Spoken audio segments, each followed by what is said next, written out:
Muy buenas noches, es un placer poder estar otra vez con todos ustedes y compartirles esta tercera y última parte sobre el estudio de los espíritus encarcelados. En esta oportunidad vamos a leer el libro de Jubileos y desde allí nos vamos a ir trasladando por otros textos, otros libros de la Biblia. Vamos a ir al capítulo 5.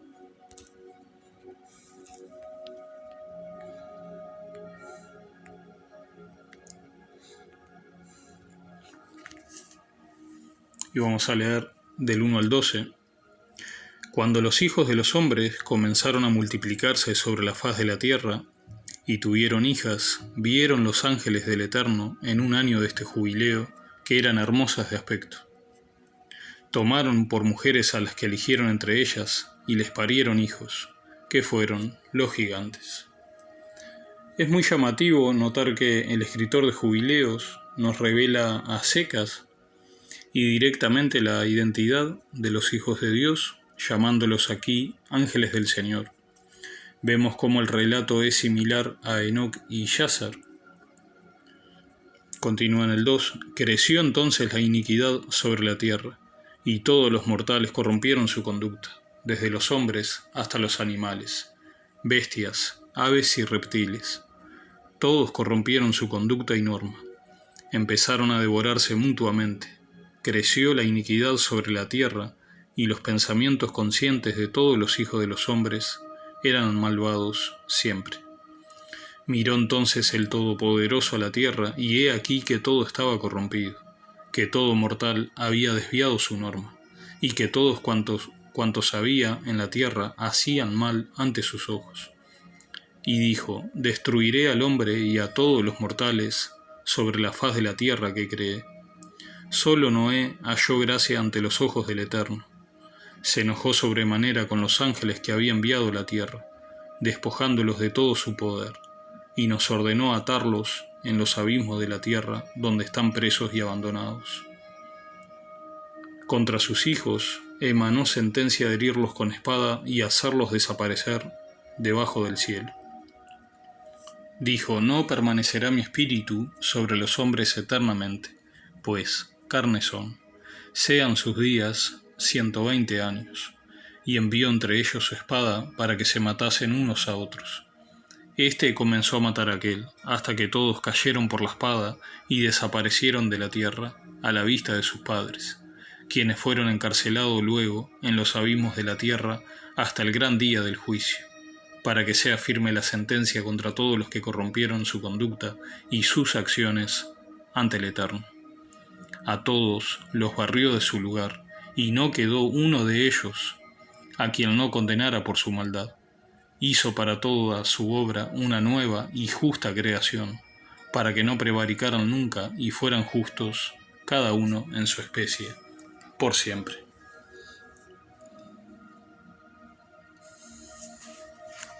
Vemos cómo el Todopoderoso elimina a todo ser vivo que había corrompido su conducta o norma natural, arranca de raíz al mal, y la nueva y justa creación viene después del diluvio, pues se le da a Noé la orden de multiplicarse sobre la tierra. También se entiende que luego de que las aguas descienden y toda la tierra está en su estado normal, las plantas, árboles y los animales que salen del arca volverían a crecer y reproducirse. Si el Altísimo destruyó a todos los gigantes en el diluvio, ¿cómo es posible que hayan gigantes en los tiempos de Moisés? Es decir, en base a los textos que hemos leído, vemos cómo los Nefilim ya se estaban matando unos a otros antes del diluvio, de modo que el diluvio lo que hizo fue terminar de destruir y barrer con los gigantes que quedaron vivos. De esta forma ninguno sobrevivió. Bien, con ayuda del Altísimo voy a responder esta pregunta más adelante. Ahora vámonos a ir a Jubileos en el capítulo 7.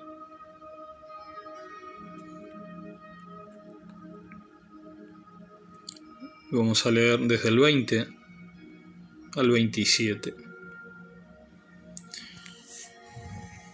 En el jubileo 28º, Noé comenzó a dar a los hijos de sus hijos normas y mandamientos, y toda la legislación que conocía, exhortando a sus hijos a hacer justicia, cubrir las vergüenzas de su carne, bendecir a su Creador, honrar padre y madre, amarse unos a otros y preservarse de fornicación, impureza y toda iniquidad. Estas normas y mandamientos que Noé enseña a sus hijos y luego a sus nietos son los 10 mandamientos que el Altísimo le revela a Moisés. Lo asombroso es que esta instrucción ya era conocida por Adán y Eva luego de pecar.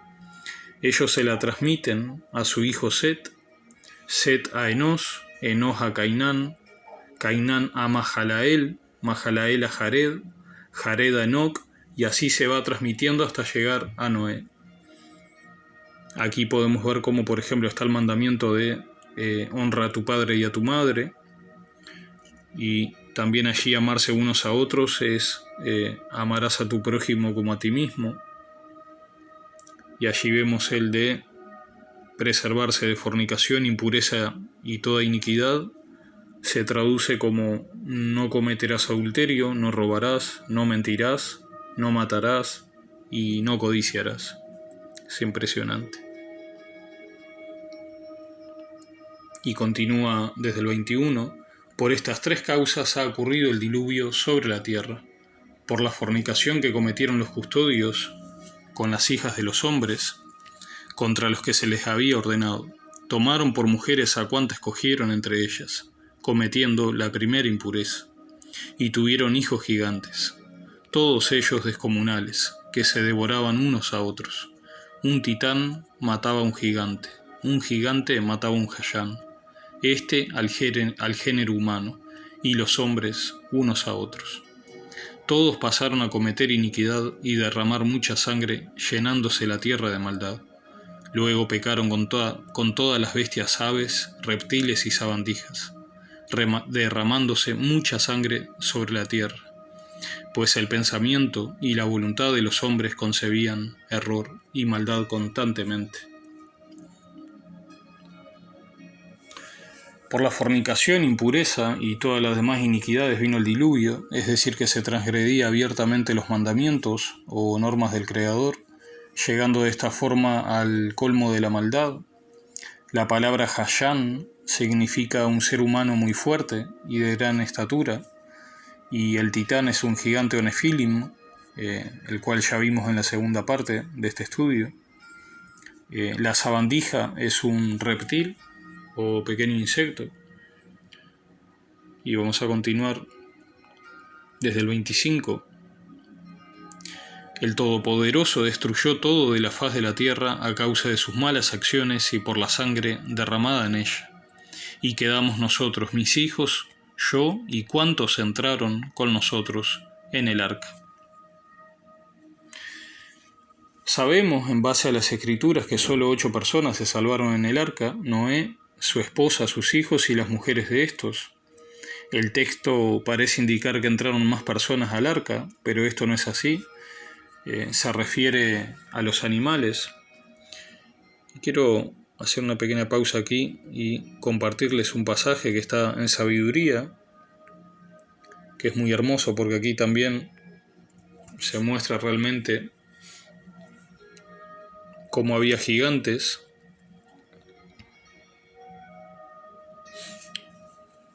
Y vamos a leer el versículo 6, dice: ya antiguamente, mientras perecían los gigantes orgullosos, el justo que llevaba consigo la esperanza del universo, aquí se refiere a Noé, se refugió en una balsa, es decir, en el arca, guiado por tu mano, dejó al mundo una semilla de una nueva humanidad.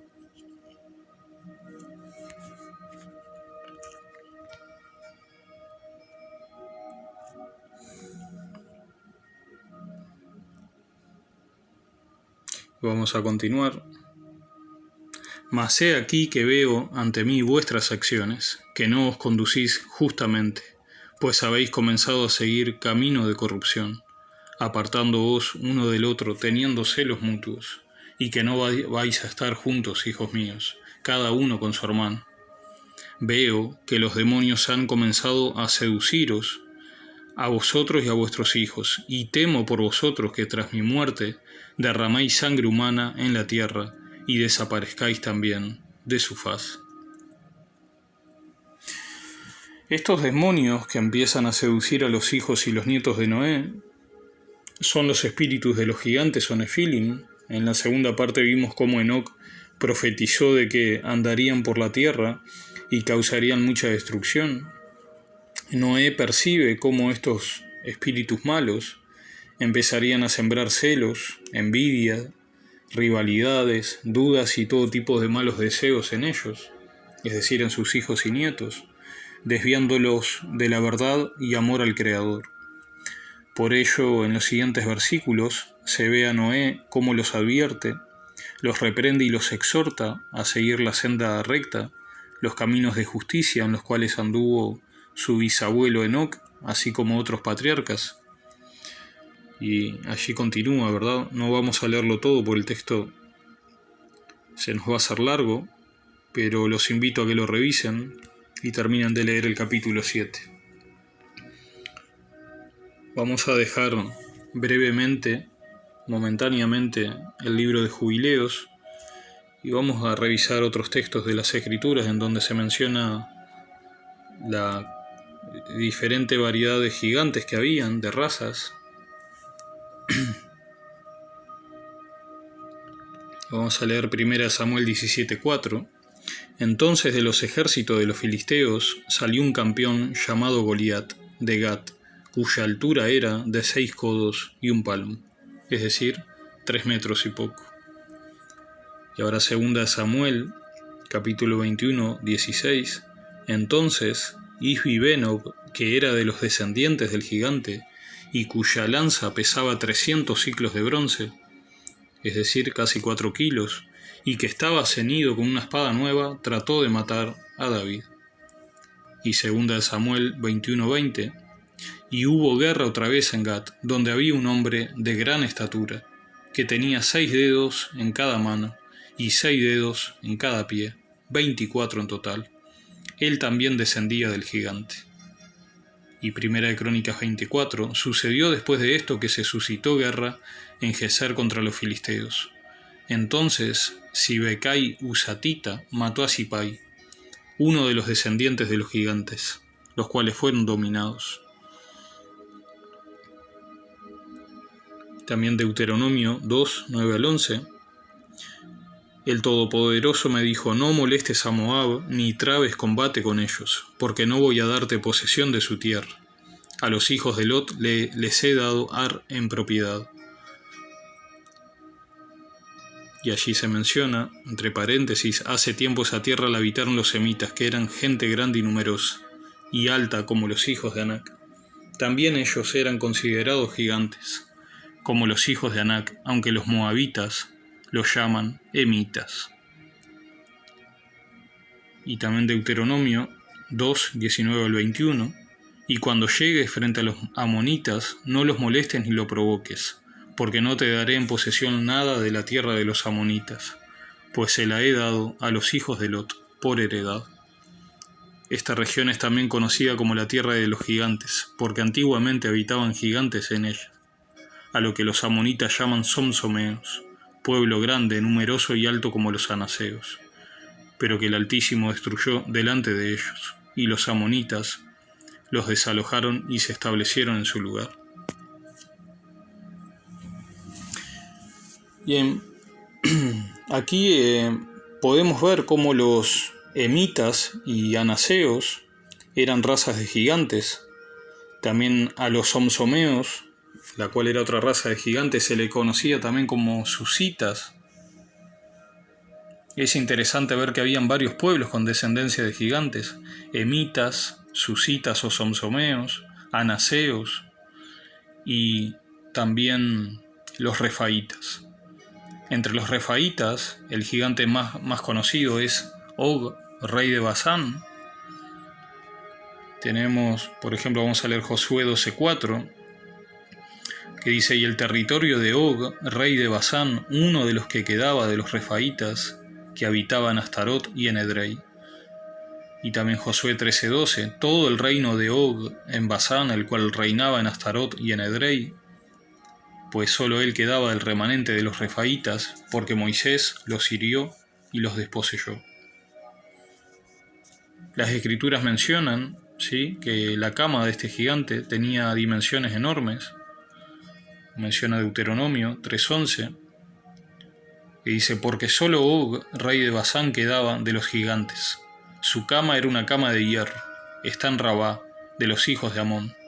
Tenía 9 codos de largo y 4 codos de ancho, según el codo de un hombre.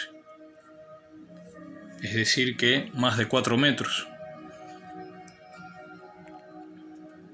Y vamos a revisar.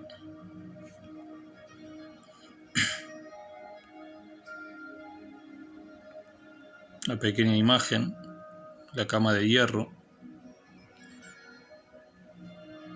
Es una ilustración de la cama de Og, rey de Basán.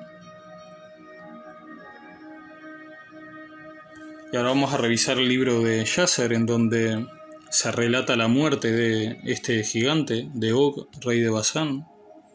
Hay detalles que son muy curiosos, muy llamativos. Vamos a leer el capítulo 85.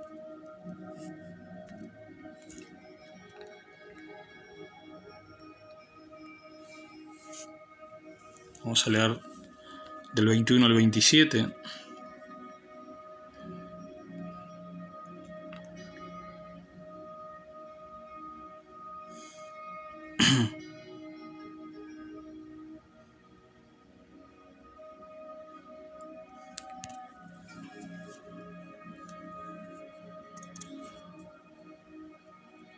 Y los hijos de Israel se volvieron y fueron por el camino de Basán a la tierra de Og, rey de Basán. Y Og, el rey de Basán, salió a encontrarse con los israelitas en batalla. Y él tenía muchos hombres valientes, y una fuerza muy fuerte de la gente de los Semorim, es decir, los amorreos. Y Og, rey de Basán, era un hombre muy poderoso. Pero Aarón su hijo era extremadamente poderoso, aún más fuerte que su padre. Y Og dijo en su corazón, he aquí que el campamento de Israel toma el espacio de 3 ejércitos. Ahora yo los golpearé a todos, sin la espada o la lanza. Y cuando Og subió a la montaña de Yahaz y tomó una piedra enorme y la puso sobre su cabeza, y resolvió tirarla sobre el campamento de los hijos de Israel, para golpear a todos los israelitas con esa piedra, el ángel del Todopoderoso vino y golpeó la piedra sobre la cabeza de Og, y la piedra cayó sobre el cuello de Og. Y Og cayó a tierra por el peso de la piedra sobre su cuello. En ese tiempo, Yahweh dijo a los hijos de Israel, no tengan temor de él, porque yo lo he dado a él, y toda su gente, y toda su tierra en su mano. Y ustedes harán a él como hicieron a Sihón.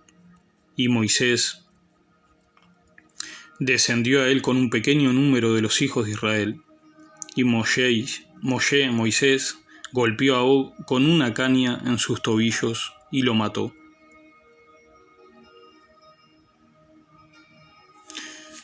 Aquí está lo curioso de esta escena de la muerte de este gigante, porque se menciona versículos atrás cómo es el Todopoderoso por medio de un ángel, cómo golpea la piedra que este gigante tenía sobre su cabeza y que estaba a punto de lanzar al campamento de Israel, y la piedra cae sobre la cabeza de Og, ¿sí? Le lastima el cuello, y al parecer quedó mal herido, pero es Moisés con una caña que lo golpea en el tobillo, que lo termina de rematar, de matar. Y hay algo muy curioso, porque en la mitología griega tenemos a un semidios llamado Aquiles, seguramente conozcan la historia, en donde es muerto por un príncipe troyano, por París, que lanza una flecha y la flecha le fue a dar en el tendón de Aquiles, o el talón de Aquiles, como también se le conoce en otros lados. y lo mata. Era su punto débil, al parecer. Me da la impresión, es evidente que esa historia de Aquiles la sacaron del libro de Yasser. Y aquí tenemos otra ilustración donde se encuentra el tendón de Aquiles, que es importantísimo para poder caminar, correr, trotar.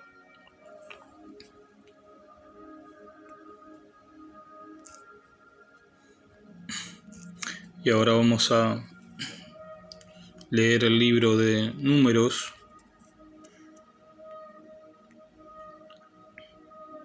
el capítulo 13, del 17 al 33.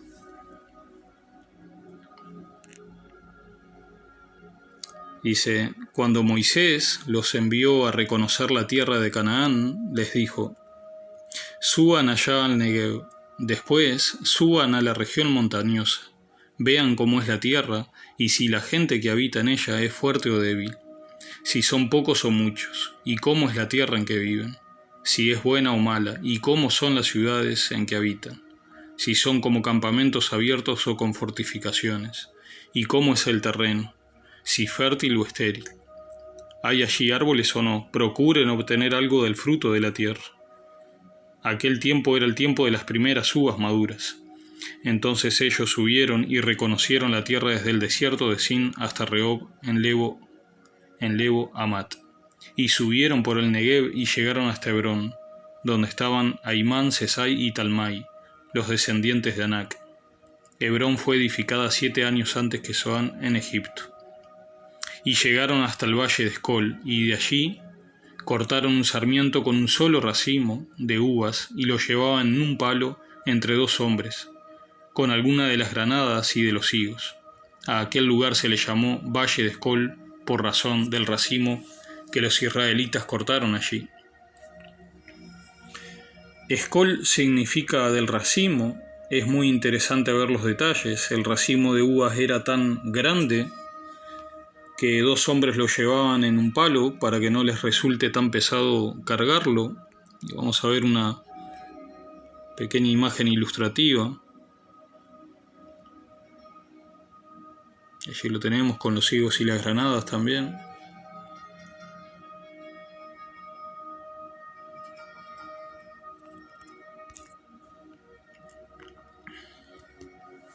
A pesar de que pueda parecer una hipérbole, este hecho fue real y no hay ninguna exageración en el texto. Es decir, que las dimensiones del racimo de uvas se debe a que los gigantes que se hallaban en esa tierra estaban experimentando con tecnología avanzada, de modo que habían modificado genéticamente ese organismo, igual a lo que estamos viendo actualmente. Es decir, que no hay nada nuevo bajo el sol.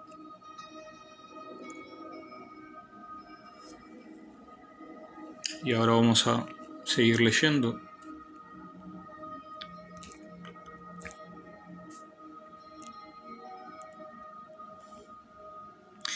Y volvieron de reconocer la tierra después de 40 días, y fueron y se presentaron a Moisés, Aarón y a toda la congregación de los israelitas en el desierto de Parán en Cades, y les dieron un informe a ellos y a toda la congregación, y les enseñaron el fruto de la tierra. Y le contaron a Moisés y le dijeron: fuimos a la tierra a donde nos enviaste. Ciertamente mana leche y miel, y este es el fruto de ella, solo que es fuerte el pueblo que habita en la tierra, y las ciudades fortificadas y muy grandes. Y además vimos allí a los descendientes de Anac, es decir, los gigantes. Amalek habita en la tierra del Negev, y los hititas, los jebuseos y los amorreos habitan en la región montañosa, y los cananeos habitan junto al mar y a la ribera del Jordán. Entonces Caleb calmó al pueblo delante de Moisés y dijo: debemos ciertamente subir y tomar posesión de ella, porque sin duda la conquistaremos. Pero los hombres que habían subido con él dijeron: no podemos subir contra ese pueblo porque es más fuerte que nosotros. Y dieron un mal informe a los israelitas de la tierra que habían reconocido, diciendo: la tierra por la que hemos ido para reconocerla es una tierra que devora a sus habitantes, y toda la gente que vimos en ella son hombres de gran estatura. Vimos allí también a los gigantes, Los hijos de Anak son parte de la raza de los gigantes. Y a nosotros nos pareció que éramos como langostas, y así parecíamos ante sus ojos. Bien, hasta aquí hemos visto suficiente evidencia bíblica de cómo los gigantes reaparecieron sobre la tierra luego del diluvio. Se entiende que encontraron una forma de traspasar la dimensión espiritual en la que estaban sus espíritus, es decir, los demonios o espíritus malos. Una décima parte de ellos quedó vagando sobre la tierra, y la respuesta la vamos a encontrar en el capítulo 8 de Jubileos. Vamos a dejar brevemente.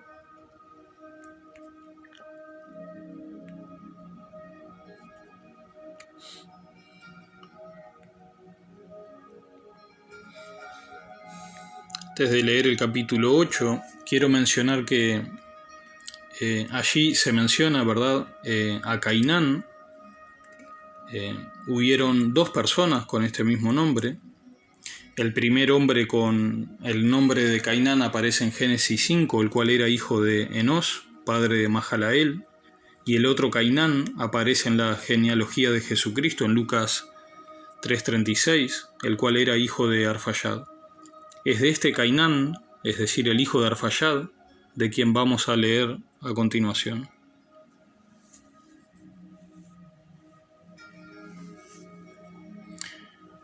En el jubileo 29, en el primer septenario, a su comienzo, tomó Arfayad por esposa una mujer llamada Rasuaya, hija de Susán, hija de Elam, y le parió un hijo en el tercer año de este septenario, al que puso por nombre Cainán. Cainán se traduce del hebreo Kenan, significa forjador de metales o herrero. Es muy revelador ver los detalles que nos menciona Jubileos. El texto nos dice que mientras Cainán fue creciendo, su padre lo instruye en la escritura, y vamos a seguirlo leyendo. El niño creció, su padre le enseñó la escritura y fue a buscarse el lugar donde hacerse una ciudad. Halló antiguas escrituras grabadas en la roca, cuyo contenido leyó y tradujo, y con ellas se extravió, porque allí estaban las enseñanzas de los custodios, es decir, los ángeles caídos, en las que explicaban la adivinación por el sol, la luna y las estrellas de todas las constelaciones del cielo. Vamos a hacer una pequeña pausa aquí. Bien, se entiende que Arfayad le enseña a leer y escribir a Cainán y le transmite todo el conocimiento y sabiduría que le enseñó su padre Sem. Cuando Cainán se hace adulto, se va de la casa de sus padres en busca de nuevas tierras para así fundar una ciudad.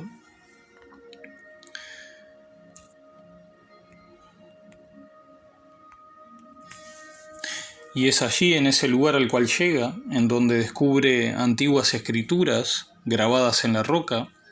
Seguramente era una región montañosa la que se encontró Cainán, y las escrituras me da la impresión de que estarían grabadas en la roca de una cueva, como vemos en la ilustración. Cuando Cainán lee el contenido de esas inscripciones y las traduce, queda hechizado, se corrompe y se pierde totalmente.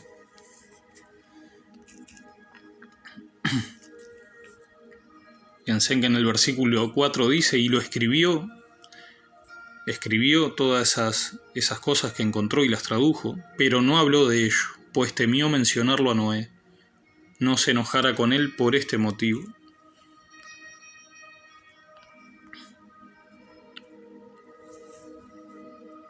Y bueno, allí estaban las enseñanzas que los ángeles caídos habían enseñado a la humanidad antes del diluvio. Cuando Cainán traduce una copia a su idioma, no se lo cuenta a nadie, sabiendo que si se enteraba Noé iba a enojarse muchísimo, y destruiría todo ese conocimiento prohibido. Esto es una pequeña representación, es una tablilla con lenguaje antiguo, tablillas cuneiformes. No se sabe exactamente en qué idioma estaban escritas esas enseñanzas, pero Cainán las traduce y eso fue su perdición, porque queda totalmente prendido de ese conocimiento prohibido. Ahora podemos entender cómo fue posible que los gigantes volvieran a aparecer luego del diluvio. Es evidente que alguien más encontró los escritos en la roca o tuvo acceso a los escritos traducidos por Cainán. De esta forma empezó a practicar la hechicería y todo tipo de conocimientos prohibidos, para de esta forma lograr de algún modo que los espíritus malos, es decir, los demonios, que son los espíritus de los gigantes, volvieran a aparecer en cuerpos de carne. Es muy interesante ver que la élite de este mundo, los gobernantes ricos y poderosos, practican muchos de ellos partes de ese conocimiento que hizo extraviar a Cainán. Y ahora quiero compartirles la imagen de este señor. Fue banquero y magnate de las finanzas, llamado JP Morgan o JP Morgan, lo pueden buscar en el Google para leer más sobre su historia. Él tiene algunas frases y entre una de ellas que me llamó mucho la atención, dice la siguiente. Dice: los millonarios no usan la astrología, los multimillonarios sí.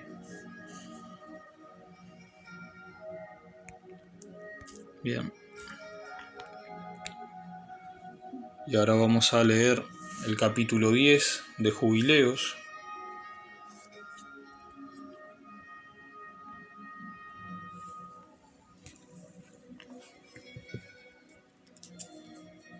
Y aquí podemos ver las consecuencias que trajo la obra maldita de Cainán al traducir los escritos de la roca.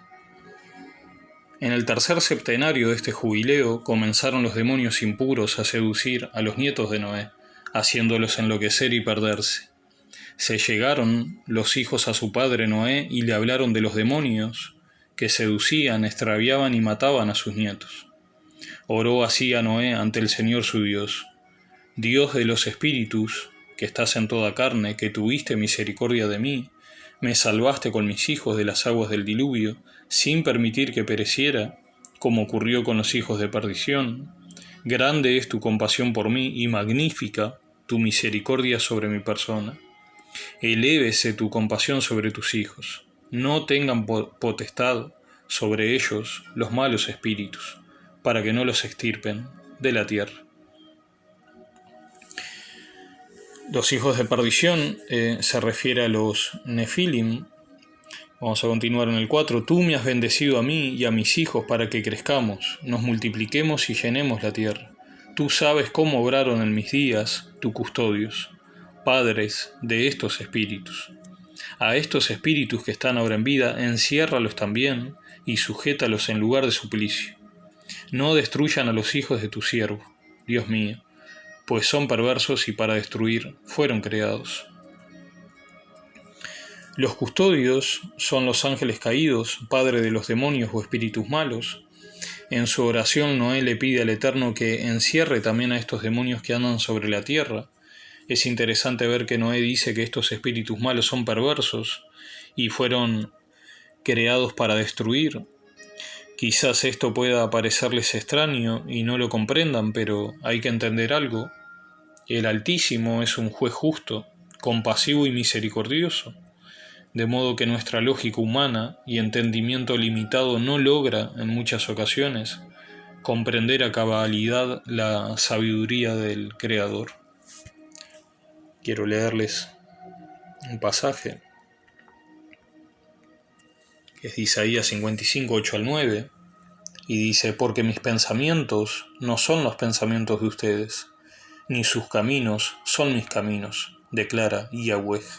Porque como los cielos son más altos que la tierra, así mis caminos son más altos que sus caminos, y mis pensamientos más que sus pensamientos.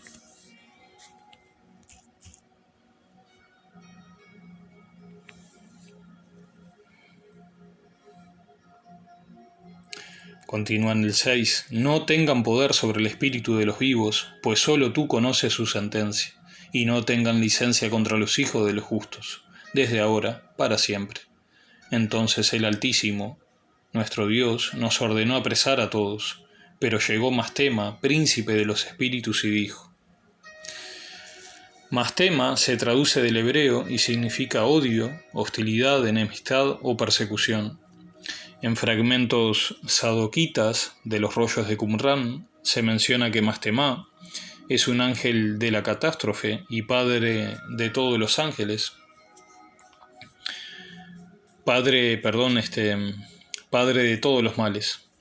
Es interesante notar cómo Mastema es príncipe de los espíritus, por lo que tiene autoridad sobre los ángeles caídos y demonios. Vemos también cómo acusa a los seres humanos ante el Todopoderoso, el Rey del Universo, de modo que Mastema es un apelativo de Satanás.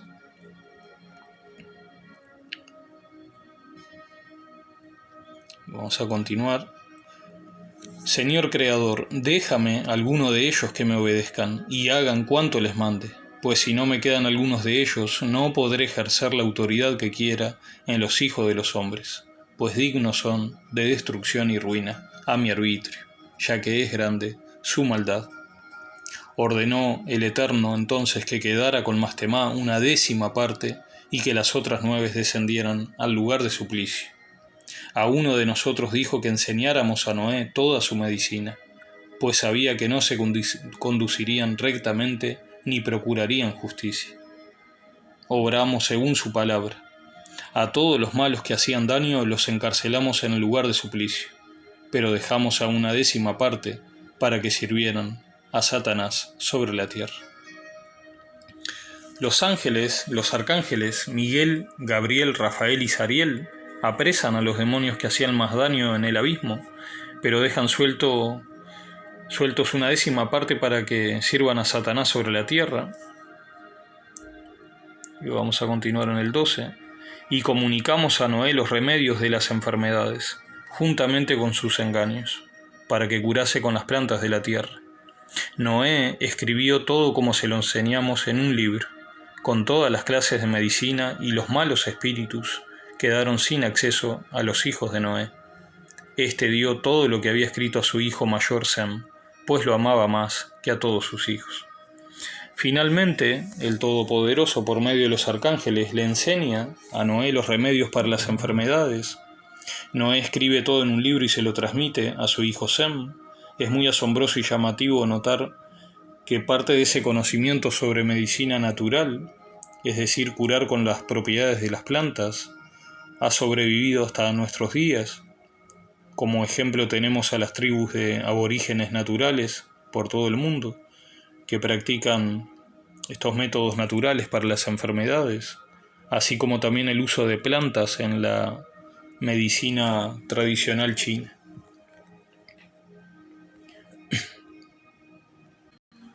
Ahora leamos el libro de Jubileos en el capítulo 11.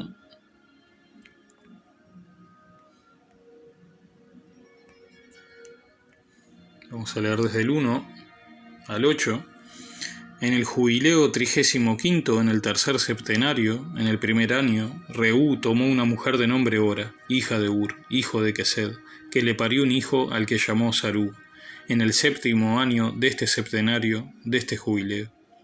Los hijos de Noé comenzaron a combatirse, a hacerse prisioneros, matarse entre hermanos y derramar sangre humana sobre la tierra, a comer sangre, construir ciudades fortificadas, murallas y torres, y a erigir a un hombre al frente de la nación.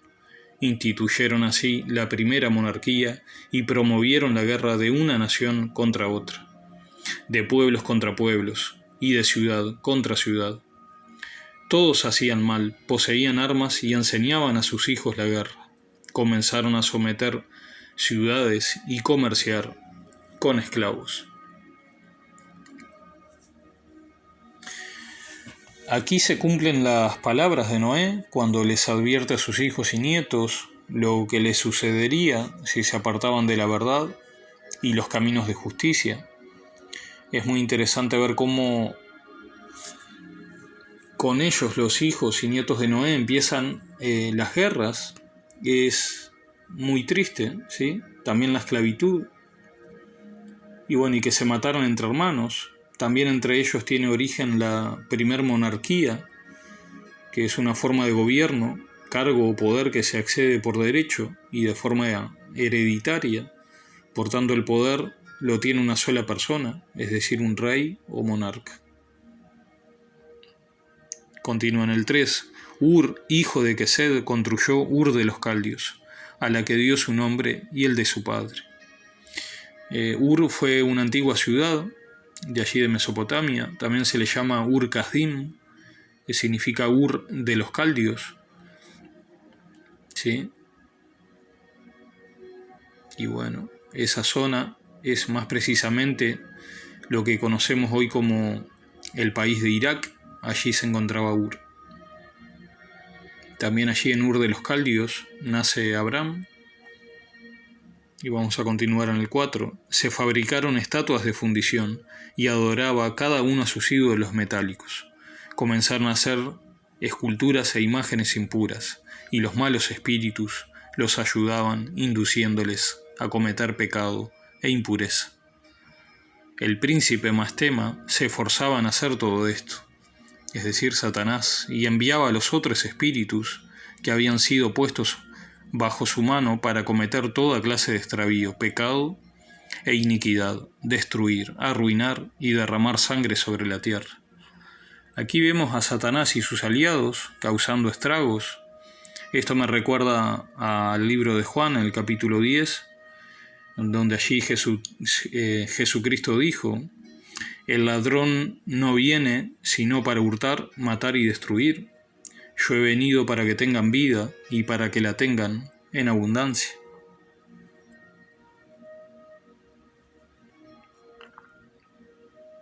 Continúa en el 6. Por eso se dio a Sarug su nombre, pues todos se habían puesto a cometer toda clase de pecado. Sarug o Serug fue bisabuelo de Abraham. Su nombre significa rama, que se enrosca o retuerce, también mentiroso. Continúa en el 7. Creció y moró en Ur de los Caldios, cerca del padre de la madre de su mujer, y adoraba ídolos. Tomó una mujer para sí en el jubileo 36º, en el 5º septenario, en su primer año, de nombre Melca, hija de Caber, hermano de su padre. Esta le parió a Nacor en el primer año de este septenario, quien creció y moró en Ur de los Caldios, enseñándole su padre los estudios de los caldios sobre augurios y adivinación por las constelaciones celestiales. Es decir, el conocimiento prohibido, que tradujo Cainán, como vimos anteriormente. Es muy llamativo notar que Sarug era un idólatra. Él fue padre de Nacor, a su vez Nacor fue padre de Taré, y Taré fue el padre de Abraham. Fíjense en que Sarug enseña todo el conocimiento prohibido de los ángeles caídos a su hijo Nacor, y Nacor se lo transmite a Taré. Abraham, por obra y gracia del Todopoderoso, no sigue los caminos de muerte de sus familiares, y el Creador se le revela en su vida. Si quieren, pueden revisar un estudio bíblico que tengo en el canal, que se titula Abraham y la idolatría de Taré, en donde allí van a encontrar más detalles, que fue el causante, ¿verdad?, de la idolatría del padre de Abraham, y es que esto ya se venía enseñando y heredando de padre a hijo, como estamos leyendo aquí en Jubileos. Y allí en ese otro estudio se mencionan otros detalles, si les interesa. Ahora quiero compartirles 2 fragmentos del libro Testamento de los 12 Patriarcas. ¿Sí? Son copias que fueron encontradas en las cuevas de Qumran. Es un libro que terminé de leer hace muy pocos días y que me dejó muy asombrado por la riqueza que tiene, más allá de las interpolaciones que se han hallado en él. ¿Sí? La mayor parte del libro es inspirado y no contradice la Biblia. Con ayuda del Padre Celestial haré próximamente un estudio bíblico sobre el mismo, en el momento y tiempo que el Todopoderoso me inspire a hacerlo. Bien, leamos el primer fragmento del testimonio de Rubén.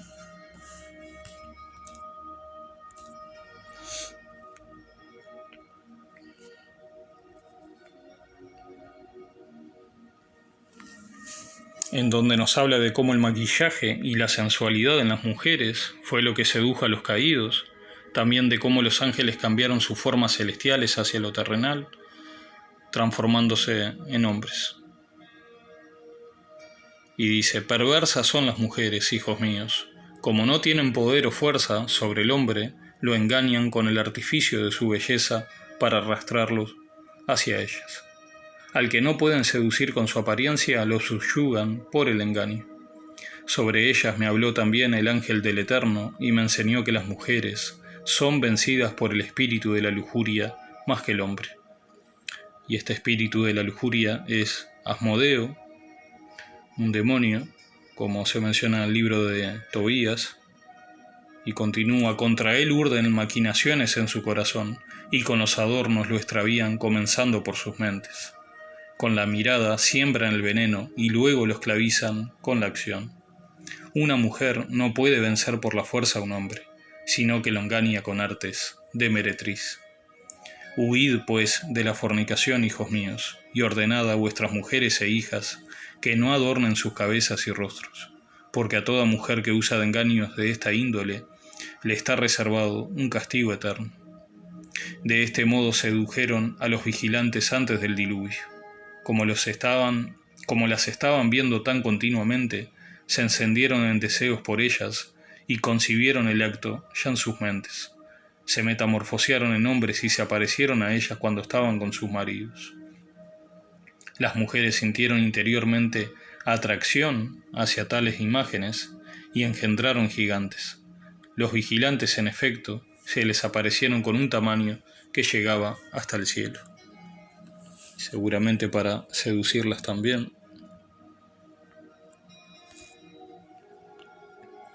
Finalmente leamos el testamento de Nestalí, en donde se menciona a los vigilantes, que son los ángeles caídos, y por los cuales el Altísimo trajo el diluvio. También Nestalí menciona allí a el libro de Enoc como sagrado, lo cual es muy revelador. Y dice: el sol, la luna y las estrellas no cambian su orden. No trastoquéis tampoco vosotros la ley de Dios por el desorden de vuestras acciones. Los gentiles, equivocados y apartados del Eterno, cambiaron su orden.